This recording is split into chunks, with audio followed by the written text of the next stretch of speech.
Kalau tadi disebutkan, ini sebagian dari nikmat-nikmat surgawi, nikmat-nikmat Allah yang diberikan kepada orang-orang penghuni surga. Ini juga merupakan kebutuhan pokok bagi manusia untuk mempertahankan hidupnya. Karena di sini berarti sandang, pangan, dan papan. Itu kebutuhan pokok manusia untuk mempertahankan hidup kan harus punya makan, bisa berpakaian, punya rumah. Tidak dapat kita bayangkan kalau seseorang hidup tapi tidak punya yang dimakan. Bagaimana cara mempertahankan hidupnya? Bagaimana pula orang hidup tapi tidak punya pakaian, tidak punya rumah untuk berteduh. Oleh karenanya, maka ketiga kebutuhan ini merupakan kebutuhan yang harus dipenuhi. Adapun yang lain, mobil, sepeda motor, dan yang lain, itu kebutuhan sekunder saja. Artinya kalau sudah mempunyai tiga ini, sudah manusia, sudah hidup dengan baik. Jadi Allah mengungkap sebagian dari nikmat-nikmat surgawi, dan sekaligus Allah mengungkap bahwa manusia untuk mempertahankan hidupnya harus terpenuhi tiga kebutuhan pokok: sandang, pangan, dan papan. Teliti sekali.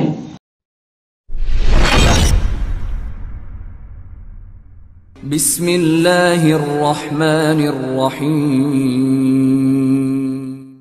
Halaman 378 surah Al-Ahzab ayat 9.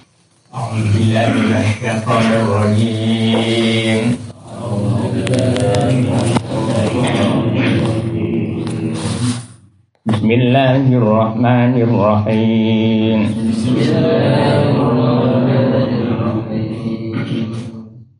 Ya ayyuhalladzina amanu dzkuru ni'matallahi 'alaikum idh ja'atkum junudun fa'arsalna 'alaihim rihan wa junudan lam tarawha.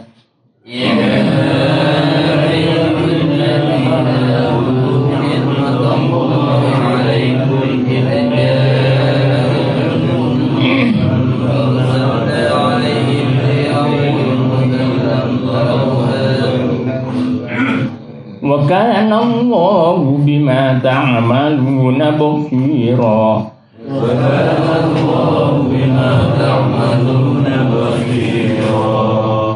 إذ جاءوكم من فوقكم ومن أسفل منكم وإذ زاغت الأبصار وبلغت القلوب الحناجر.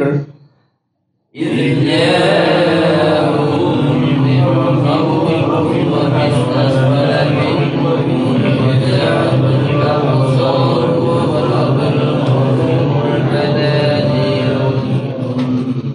وبلغت القلوب الحناجر وتظنون بالله الظنونا. وبلغت القلوب الحناجر وتظنون بالله الظنونا. Di situ ad-dununa kalau waqaf dibaca panjang. Tapi kalau wasal itu dipendekkan.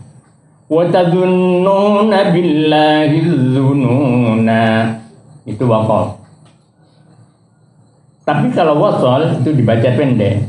Wa tadhunnuna billahi dzununa hunalika batuliyal mu'minun. Begitu beberapa ayat di beberapa tempat seperti itu. Cara bacanya kalau waqaf tetap dibaca panjang, tapi kalau wasol artinya disambung itu dibaca pendek. Ad-dununa hunalika batuliyal mu'minun. Hunalika batuliyal mu'minuna wa zulzilu zilzalan syadida. Hunalika batuliyal mu'minuna wa zulzilu zilzalan syadida. وإذ يقول المنافقون والذين في قلوبهم مرض ما وعدنا الله ورسوله إلا غرورا. وإذ يقول المنافقون والذين في قلوبهم مرض ما وعدنا الله ورسوله إلا غرورا. وإذ قالت طائفة منهم ya ahla Yatsrib la muqama lakum farji'u wa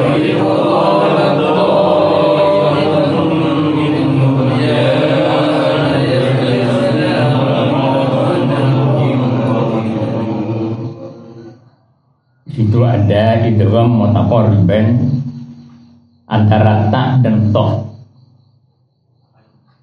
Suaranya ta harus dimasukkan ke dalam suaranya to. Suaranya ta harus diidghamkan ke dalam suaranya to. Oleh karena itu di situ tertulis ada tasydid. Wa qalat ta'ifatun. Karena makhrajnya ta itu berdekatan dengan makhrajnya to.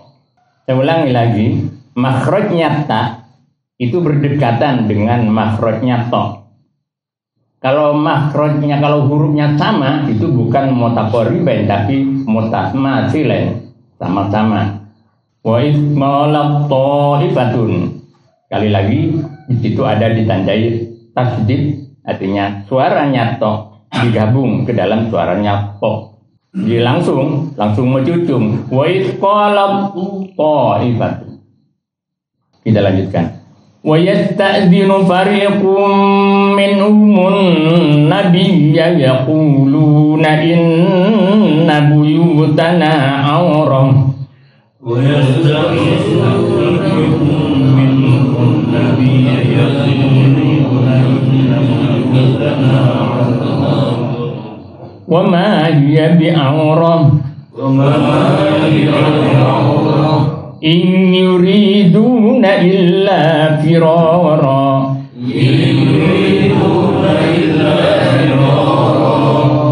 walau dukhilat alaihim min aqtariha thumma su'ilul fitnata la'atawha wa ma talabbathu biha illa yasira walau dukhilat alaihim min aqtariha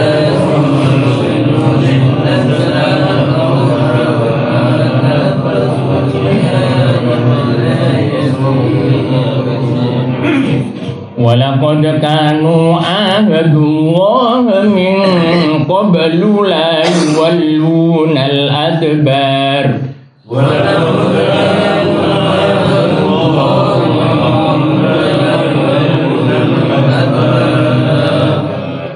wa kana ahdullahi mas'ula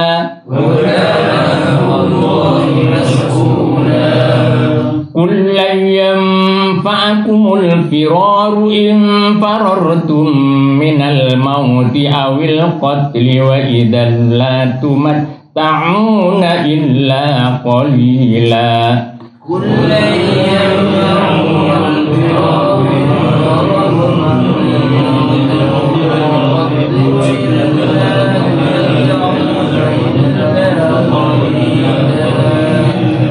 Qul man dzalladzi yaqsimukum minallahi in arada bikum su'an aw arada bikum rahmah. Qul man dzalladzi yaqsimukum minallahi in arada bikum su'an aw arada bikum rahmah wa la yajiduna lahum min dunillahi waliyyan wala nasira wa la yajiduna lahum min dunillahi waliyyan wala nasira. Sampai di sini aja. Shadaqallahul azim. Panjang. Tafsir Al-Qur'anul Karim kita buka halaman 289 surah Taha ayat 118. Namun sebelum kita kaji tafsir Al-Quran surah Taha ini, ingin saya sampaikan tafsir maudhu'i atau tafsir tematik, karena ada pertanyaan dari Bapak Apanun lewat WhatsApp yang disampaikan pada saya tentang ayat surah dalam surah Tahrim Surah At-Tahrim. Dalam WhatsApp itu Pak Afanu bilang, saya bingung ini membaca terjemahnya ini Kiai. Sebelum Al-Muluk, Pak. Kenapa? Surah At-Tahrim, halaman 505 Surah At-Tahrim. Ingin saya jelaskan itu kepada Pak Afanu, saya sudah jelaskan secara singkat sekali. Karena di dalam WhatsApp, kalau dirinci bisa habis berapa pulsanya itu. Akhirnya yang pertama, yang kedua, biar satu kali bicara saya banyak yang menyebar kemana-mana. Satu kali bicara Bapak bisa mengikuti juga makna dan apa yang dimaksud dalam surat Tahrim ini. Ayat 1 sampai ayat 3 yang ditanyakan Pak Afanu. A'udzubillahi minasyaitonirrajim. Bismillahirrahmanirrahim. Ya ayyuhan nabiyyu lima tuharrimu ma ahallallahu lak tabtaghi mardata azwaji wallahu ghafurur rahim. Qad faradallahu lakum tahillata aymanikum wallahu maulakum wa huwal alimul hakim.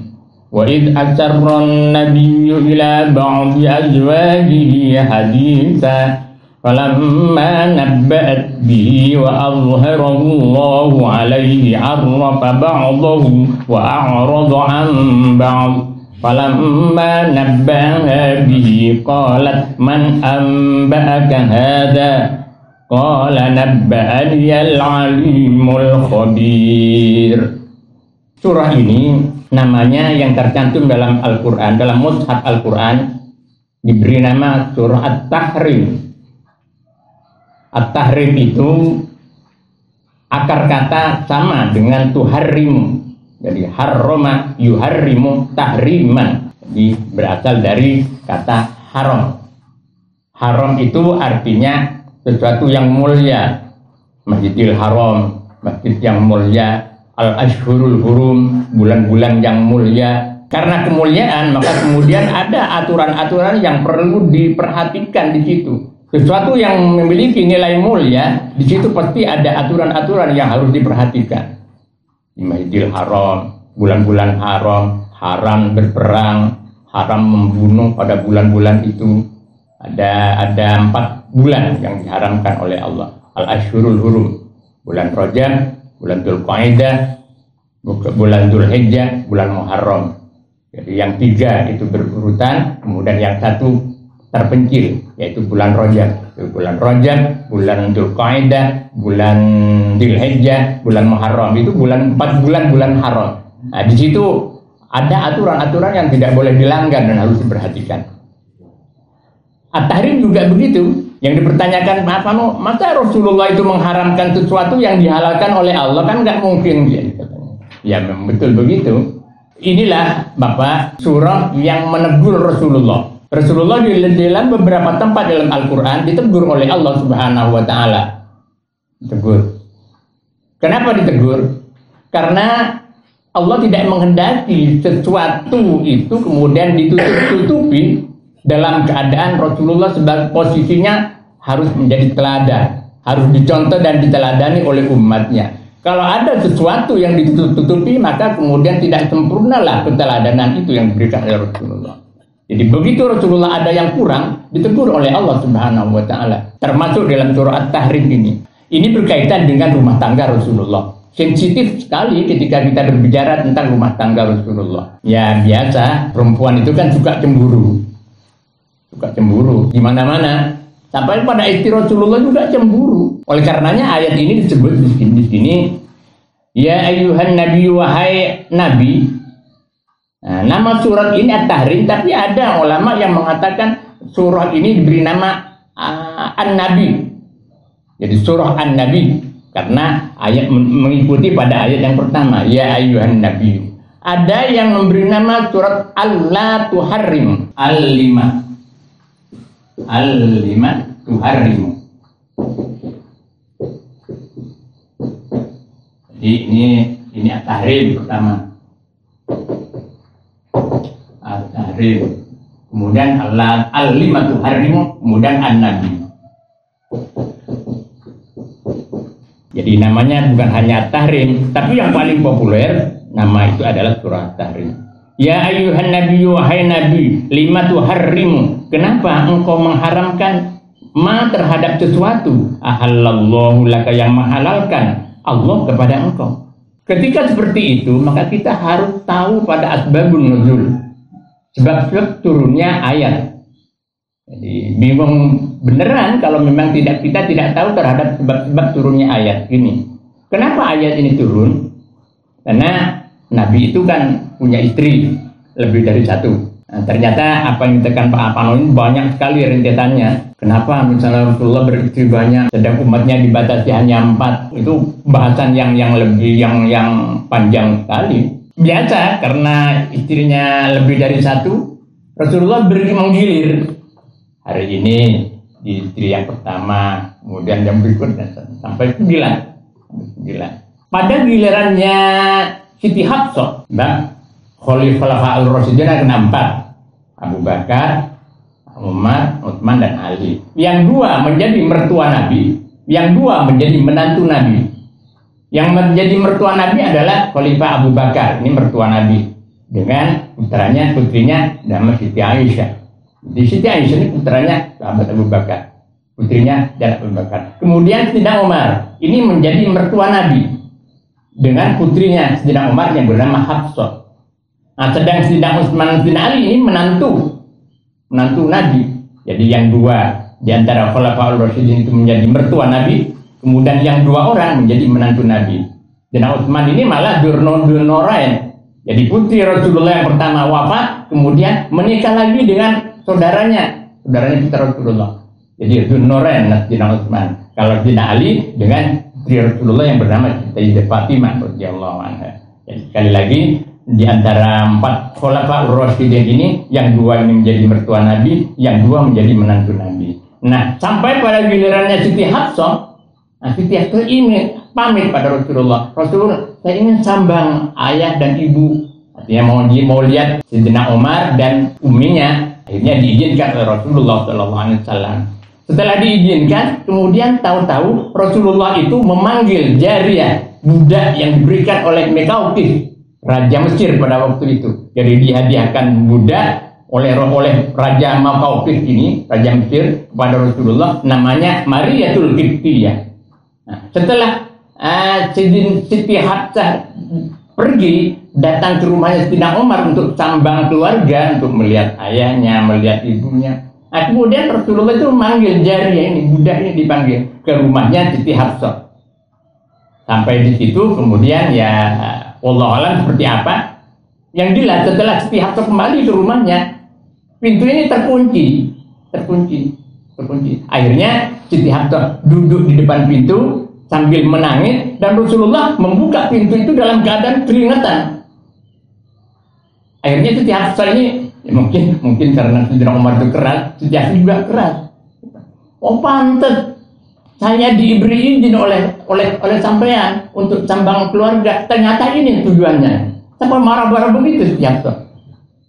Jadi cemburu. Karena jariyahnya yang namanya Mariyatul Qibtiyah yang dihadiahkan oleh Raja Mesir itu kemudian dipanggil Rasulullah dan ada di rumahnya Siti Hafsah. Jadi ini kan rumit ini kan.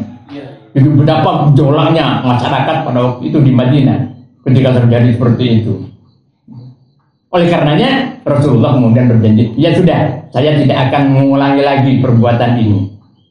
Perbuatan memanggil jariyah ini. Jariyah si budak ini, budak dia dari Raja Mekaukis. Ini sebab musul yang pertama. Tapi kemudian ada riwayat lain yang mengatakan bahwa sebab turunnya ayat ini bukan itu. Begitu Siti Hafsah datang ke rumah Sayyidina Umar dan uminya untuk sambang. Nah, kemudian Rasulullah itu datang ke salah satu istrinya yang namanya Zainab binti Yahsin.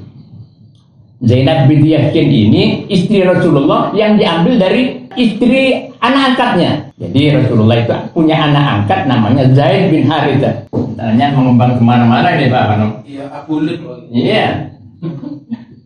Zaid bin Harithah. Zaid bin Haritsah. Ini anak angkat Rasulullah sejak kecil.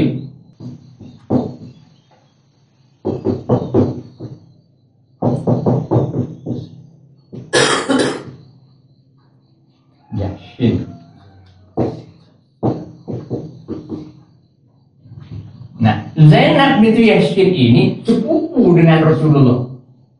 Oleh Rasulullah, Zaid ini dinyatakan dengan sepupu Rasulullah. Kenapa? Karena uminya Zainab ini bersaudara dengan ayah Rasulullah, Sayyidina Abdullah bin Muthalib. Kemudian setelah dicerai oleh Zainab, ini dikawin oleh Rasulullah, dinikah oleh Rasulullah Zainab binti Yashin ini. Nah, tujuannya apa? Ini belum sampai ke situ ya. Tujuannya apa? Ini untuk menggagalkan pengangkatan anak. Bahwa anak itu tidak ada kaitan apa-apa dengan bapak angkatnya. Sehingga perempuan yang dicerai dari anak angkat ini boleh dinikah. Sampai sekarang pun juga begitu. Misalnya Pak Guru punya anak angkat, kemudian punya istri. Nah, setelah cerai atau ditinggal mati oleh suaminya, boleh dinikah. Kalau itu anak angkat. Itu tujuan yang pertama. Tujuan yang kedua hikmahnya bahwa Rasulullah itu setelah wafat tidak meninggalkan anak laki-laki seorang pun. Jadi putra laki-laki daripada Rasulullah sudah wafat sebelum Rasulullah wafat. Tujuannya apa? Agar supaya kewibawaan Rasulullah sebagai khatamun nabiyyin, sebagai akhir daripada nabi, tidak terganggu dengan adanya putra laki-laki yang masih hidup sudah Rasulullah wafat. Jelasnya begini, kalau Rasulullah wafat, kemudian Rasulullah meninggalkan putra anak laki-laki satu orang saja, jadi ribut kan? Jadi masalah kan? Ini tidak diangkat menjadi nabi, putra nabi diangkat. Rasulullah sudah akan ditetapkan oleh Allah sebagai pemungkas para nabi dan rasul. Tujuannya itu untuk memangkas, untuk menutup masyarakat jahiliyah itu kan kebiasaannya, kebudayaannya. Kalau anak angkat itu dianggap sama dengan anak kandung sendiri. Akhirnya Allah ingin menghapus itu, citra itu atau anggapan itu bahwa itu salah. Oleh karenanya ketika kita punya anak angkat, maka kemudian tidak benar kemudian kalau dinisbatkan kepada anak angkatnya. Tidak benar kalau dinisbatkan, dikaitkan dengan anak angkatnya. Saya anaknya ini, tidak benar. Itulah sebabnya juga, maka anak bapak angkat itu tidak bisa menjadi wali daripada anak angkatnya. Anak angkat perempuan misalnya, kemudian akan menikah, tidak bisa menjadi wali. Harus bapaknya sendiri yang menjadi wali. Itu antara lain begini. Berarti tidak berhak menerima warisan itu. Kenapa? Tidak berhak. Karena masuk juga menerima warisan tidak berhak.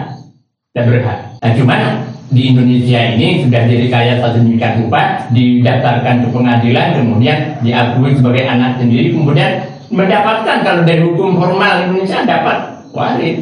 Tapi dalam Islam tidak seperti itu. Karena memang faktanya bukan anak kandung. Kembali kepada ini teguran juga. Ini ditegur juga Rasulullah. Tegur.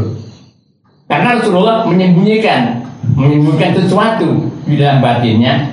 Walaupun di dalam batinnya tahu bahwa Rasulullah akan dinikahkan oleh Allah dengan Zainab ini. Melalui wahyu mimpi Rasulullah. Jadi Rasulullah pernah bermimpi bahwa aku akan dinikahkan dengan Zainab binti Yashin itu. Baik, kita kembali kepada surat At-Tahlil. Lima tuharrimu ma ahallallahu laka. Karena kenapa? Mau ditegur oleh Allah. Kenapa engkau mengharamkan sesuatu yang dihalalkan oleh Allah? Oh ya, saya cerita ke Zainab ini ya. Jadi datang ke rumah Zainab, kemudian di situ Rasulullah senang yang manis-manis. Senang yang manis-manis dan senang madu. Di setiap istri Rasulullah itu yang disuruhkan menunya itu antara lain. Nah, kemudian setelah Hafsah ke rumahnya bapak ayahnya Sayyidina Umar, nah, kemudian Rasulullah datang ke istrinya yang bernama Zainab binti Yashin. Nah, kemudian di situ dijamu madu.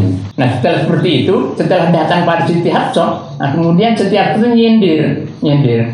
Kok bau kayak semacam minuman keras. Jadi Rasulullah disindir. Nah, kemudian Rasulullah berterus terang, ya saya di situ di rumahnya Zainab disuguhin madu. Oh, madu daripada mangofir.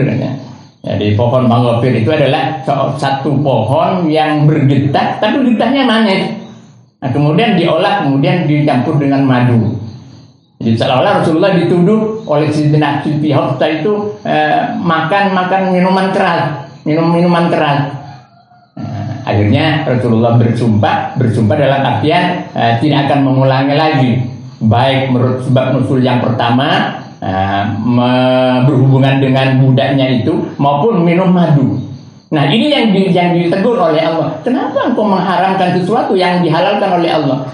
Budak kamu itu halal buat kamu, dan minum madu itu halal buat kamu. Kenapa kamu kemudian mengharamkan? Jadi ini 5 harimu, kenapa engkau mengharamkan? Ma'ahallallahu, terhadap apa yang dihalalkan oleh Allah Subhanahu wa ta'ala. Itu yang ditegur. Kenapa? Kembali kepada tadi, karena Rasulullah figur yang menjadi teladan. Kalau ada sesuatu yang ditutupi, maka umatnya meneladani Rasulullah kan tidak sempurna. Satu itu. Kemudian yang kedua, hikmahnya. Kenapa Rasulullah banyak ditegur dalam Al-Quran? Misalnya surat Abasa wa Tawalla, itu teguran Allah kepada Rasulullah. Itu menunjukkan hikmahnya bahwa Al-Quran itu bukan bikinan Nabi. Jadi Al-Quran bukan bikinan Nabi Muhammad, sebagaimana dituduhkan oleh kaum musyrikin Mekah, bahwa Al-Quran ini bikinan Muhammad ini. Nah, untuk menepis anggapan dan tuduhan itu, maka Allah sering menegur dalam Al-Quran kepada Rasulullah. Ketika Rasulullah itu kurang tepat misalnya, ditegur juga oleh Allah Subhanahu wa ta'ala. Tujuannya bahwa pribadi Rasul adalah teladan daripada umatnya. Kalau kemudian ada sesuatu yang ditutupi, maka kemudian keteladanan itu tidak akan berjalan dengan sempurna. Langsung ke ayat ketiga, Pak Panon. Wa asarron nabiyyu, dan ingatlah ketika asarron nabiyyu, merahasiakan Nabi ila ba'di azwajihi haditsa, kepada sebagian daripada istri-istri Nabi, hadisan, kepada pembicaraan. Rasulullah ketika ditegur oleh Hafsah itu, Rasulullah bilang, jangan bilang-bilang pada siapa-siapa ya. Kata Nabi, ya sudah, saya tidak akan mengulangi lagi, baik minum madu maupun berhubungan dengan si budak itu, saya tidak akan mengulangi lagi. Walaupun ditegur oleh Allah, karena keduanya itu halal bagi Nabi. Kenapa oleh Nabi kemudian diharamkan? Bilang tidak akan mengulangi lagi. Itu ditegur oleh Allah Subhanahu wa ta'ala. Dan bilang kepada Siti Hafsah, jangan bicara ke Hafsah ya, ke Aisyah ya. Tapi kemudian si Hafsah ini bocor pada Siti Aisyah. Nah, kebocoran itu kemudian diberitahu oleh Allah Subhanahu wa ta'ala. Begini ini, Hafsah ini yang membocorkan tentang peristiwa kamu itu. Membocorkan pada Aisyah. Itu kan rumit kan? Iya. Jadi ini masalah rumah tangganya Rasul.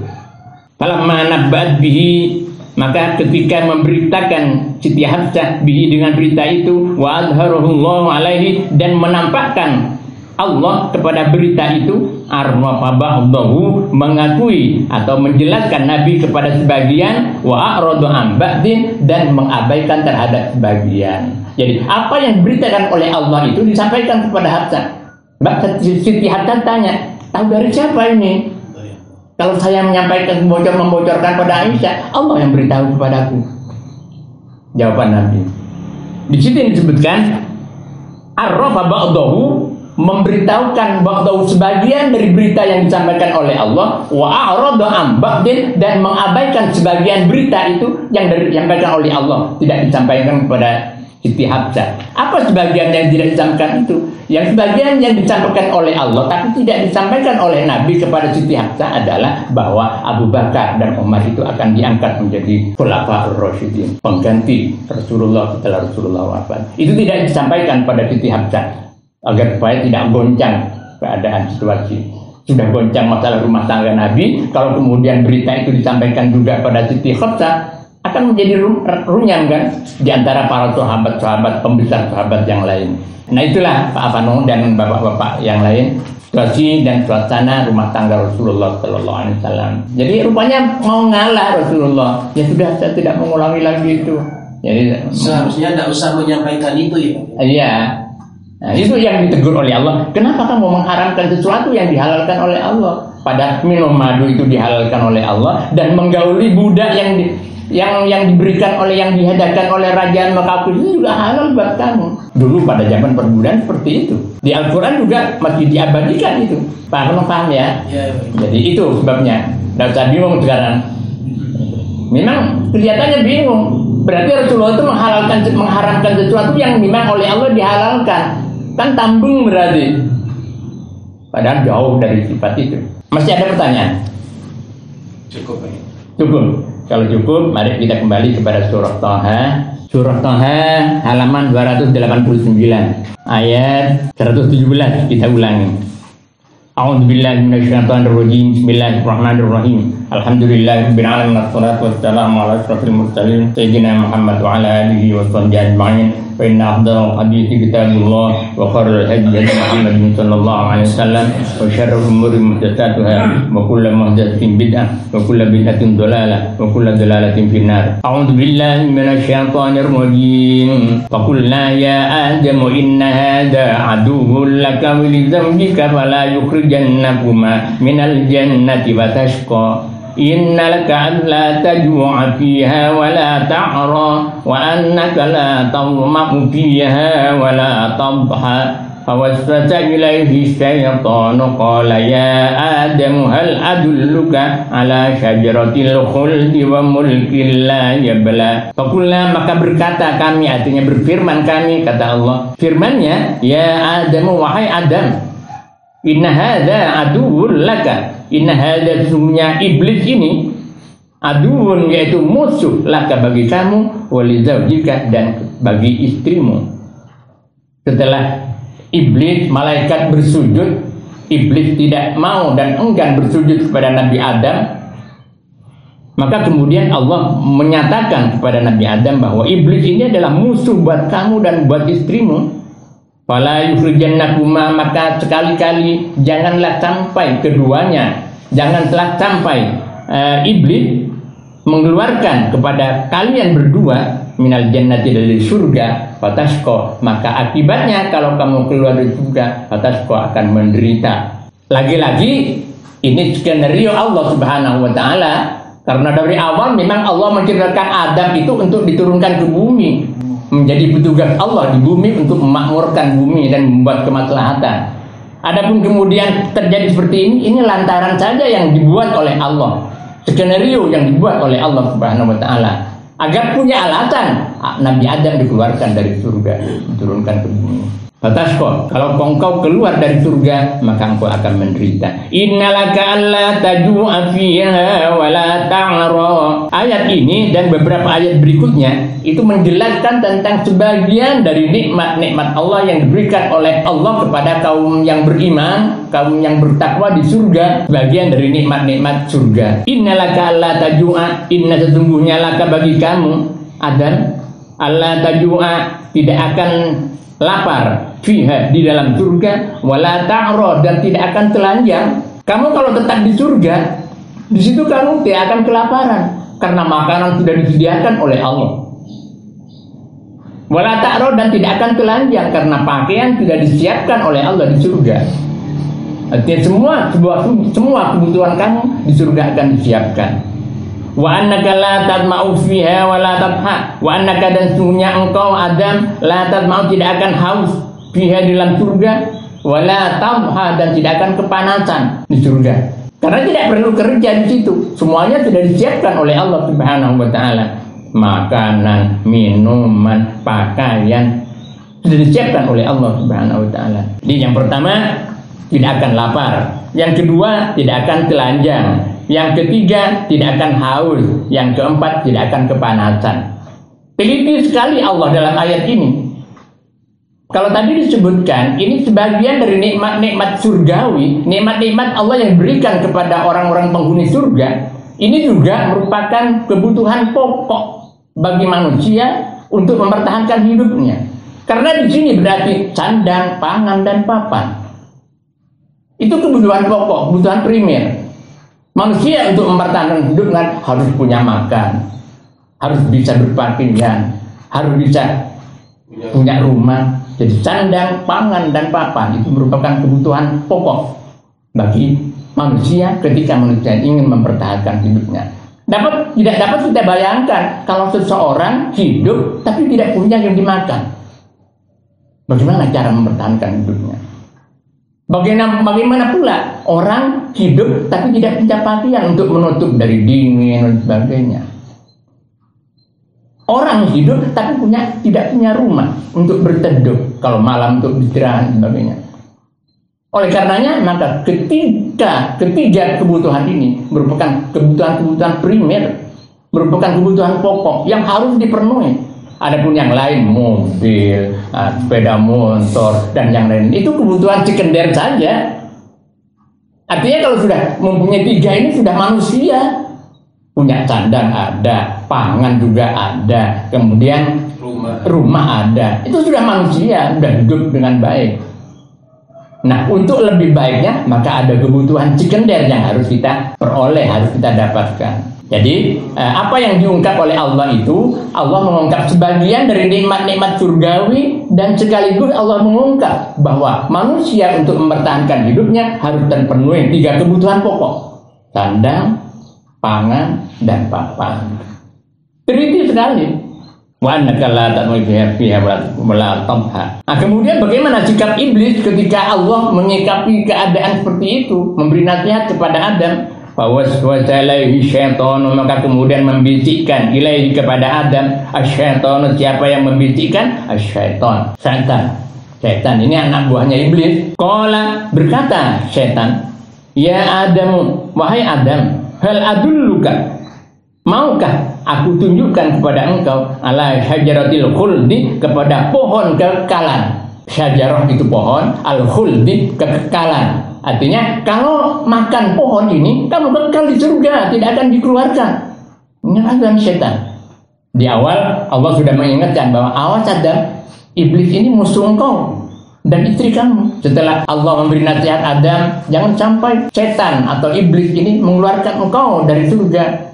Kalau kamu keluar dari surga, engkau akan menderita, akan berusaha payah mencari kelengkapan hidup itu, mencari sandang, mencari pangan, mencari papan. Kita kan berusaha payah sampai berkeringat. Kalau berhasil masih lumayan. Kadang sering tidak berhasil upaya kita untuk mencukupkan sandang, pangan, dan papan. Harus bersusah payah. Nah, ini digoda oleh iblis, oleh setan. Hawa maka membisikkan ilahi kepada Nabi Adam as-syaitan. Siapa yang membisikkan? As-syaitan, setan. Qala, sambil berkata setan, ya Adam, wahai Adam, hal adulluka, maukah aku tunjukkan kepada engkau ala syajaratil khuldi, kepada pohon kekekalan, pohon khuldi, wa mulkin la yabla, dan kerajaan yang tidak rusak-rusak. Nah, dari sini kemudian kesenangan manusia ya ini, ingin kekal, ingin hidup terus. Ya, kan serba ada di dalam diri kita. Ingin 500 tahun kalau perlu. Tapi orang-orang yang dekat dengan Allah malah baru meninggal, sudah nggak terasa di dunia itu. Kayak Maimun Zubair almarhum itu ke Mekah itu dilarang oleh putra-putranya karena sudah sepuh. Marah beliau itu almarhum itu. Ternyata memang mau wafat di Mekah, Jadi orang-orang yang dekat dengan Allah sudah tahu, ajalnya sudah tahu, sudah diberi isyarat-isyarat. Kalau kita kan yang materialistis itu kan ingin hidup sampai lama, iya. Karena merasa bersenang-senang di atas dunia. Kalau orang-orang yang dekat dengan Allah, para aulia itu sudah nggak peduli dengan kehidupan di dunia ini. Malah melihat kocar-kacirnya dunia seperti ini, ingin segera dicabut saja oleh Allah Subhanahu wa Ta'ala. Nah, ini kemudian disinggung oleh Allah. Hal adulluka ala syajaratil khuldi. Karena setan tahu betul kebutuhan kesenangan manusia. Apa kesenangan manusia? Ingin kekal hidup. Kekayaannya supaya tidak ada berkurang, kemudian dengan upaya-upaya kecerdasannya dan kekuatan fisiknya sampai berusaha supaya jangan sampai rugi dan sebagainya. Itu memang watak manusia.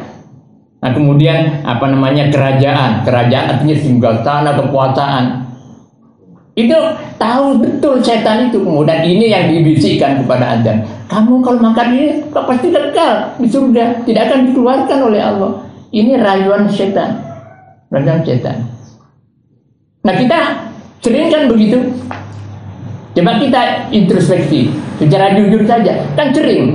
Bisikan itu disampaikan kepada kita sebagai anak cucu Adam. Nah, disinilah pentingnya ilmu. Karena dari ilmu itu iman kita menjadi kuat dan menjadi mengerti. Ini bujukan setan, ini bujukan malaikat. Karena dalam diri manusia itu ada 2 tarik menarik.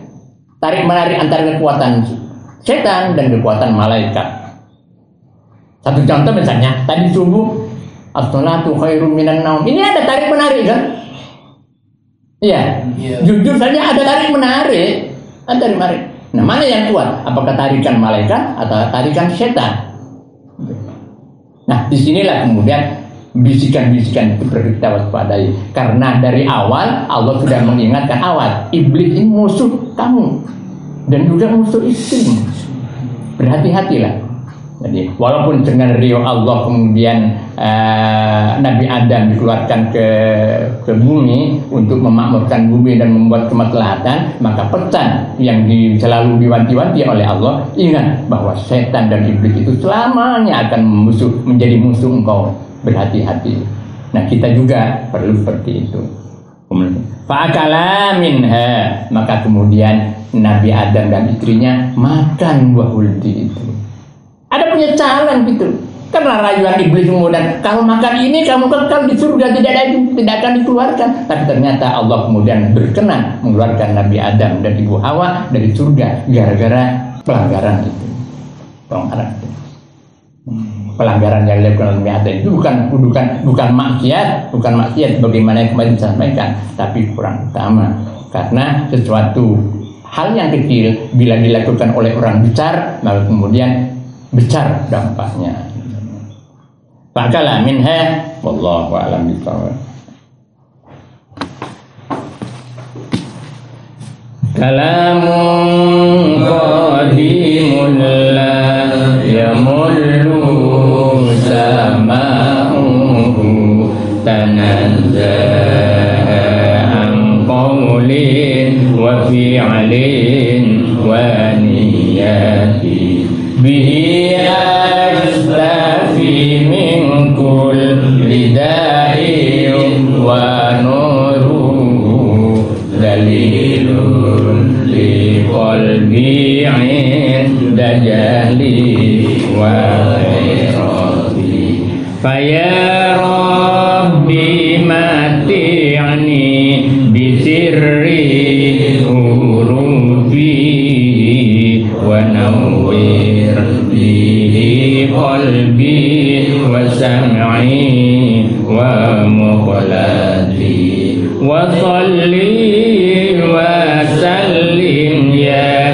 ilahi ala nabi wa alin wa ashabin bihim niltu buyati faya rabbi zidni bihi ilman wa hikmatan bijahin nabi man jana bil hidayati wa ya rabbi waffiqni bitaqwaka ya Allah fa ya rabbi irhamni bihusni khatimati alaihi salatullahi summa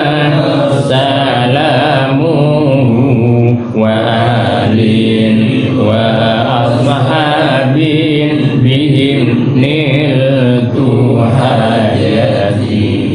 Al-Fatihah. Bismillahirrahmanirrahim. Ya karena ya